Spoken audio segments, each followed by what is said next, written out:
Professor Rips, could you speak a little bit on the mystery of innocent suffering because of the Holocaust, of Gulag Archipelago, of all the suffering in our world? How do we as believers in a Creator understand innocent suffering and the triumph of evil, at least temporarily? We know God wins in the end, but how evil triumphs for this time period.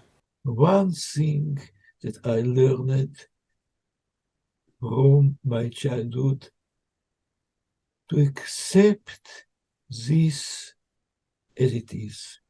The world is a place of terrible suffering.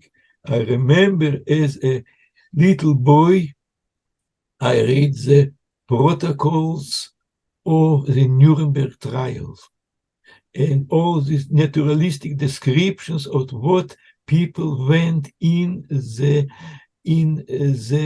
concentration cell camps, and so much of them died, and also died in my own family. So the thought was to accept it, just to accept it. I have no other way to counter it.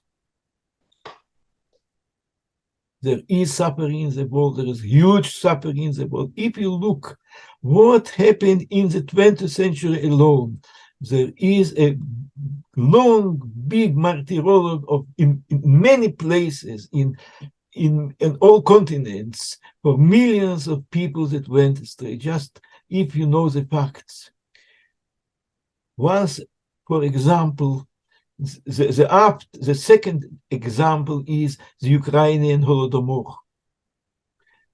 I have one book by Robert Conquest, is A Great Terror. The other book is A Harvest of Sorrow, that describes the imaginable suffering what happened then with the absolutely innocent people, plain peasants that were made to die of starvation in the planned way, which is proven by the later research. So this is the world around us, and the explanation will come later. It is not in our hands. We have just to accept it. And Professor Rips, what is in our hands, you know, I've been following you and reading your interviews, just fascinating, and you deal with this issue quite a bit, that the Torah stresses that the world depends on our actions, that everything that's happening in the world is determined by what we do. And so it's very important for every human being to conduct themselves properly and in a good way. It's all interwoven, right? Yes, it depends only, or it is depending also what we do, also by we. We are not the only influencers, but it depends also of us.